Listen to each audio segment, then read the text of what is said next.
ఆదర్శవంతమైన సంఘం. ఇది మాసిదోనియా సంఘం. 2 కొరింథీ పత్రిక 8వ అధ్యాయము మొదటి 2 వచనాలు చదువుకుందాం.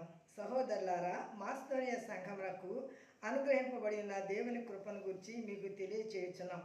ఏలయనగా వారు బహుశ్రమల వలన పరీక్షింపబడగా అత్యధికముగా సంతోషించిరి. మరియు వారు నిరుపేదలైనను వారి దాతృత్వము బహుగా విస్తరించెను. ఈ కృప విషయంలో పరిశుద్ధుల కొరకైన పరిచర్యలో పాలు పొందు విషయంలోనూ మనపూర్వకముగా మమ్మను వేడుకొనవచ్చు. వారు తమ సామర్థ్యం కొలదే కాక సామర్థ్యం కంటే ఎక్కువగా తమంతట తామే ఇచ్చారని మీకు సాక్ష్యం ఇచ్చుచున్నాం. సాక్షార్థమైన ఒక మంచి శ్రేష్టమైన సంఘం మాసిదోనియా సంఘం. వారు నిరుపేదలు.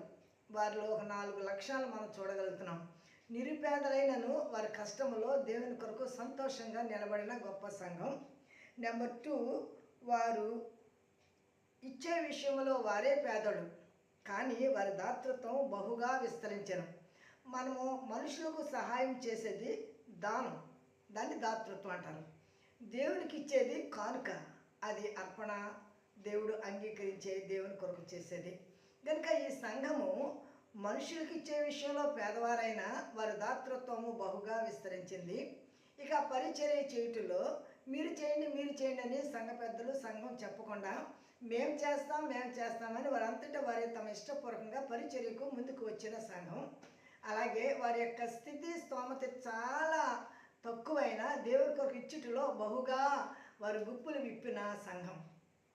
ఈ పేద సంఘములో ఉన్న గొప్ప లక్షణాలు దేవుడు ఆ సంఘాన్ని ఆశీర్వదించి పౌలు ద్వారా ఈ కొరింథీ సంఘానికి ఆ సంఘమును గురించి సాక్ష్యం చెప్తున్నాడు.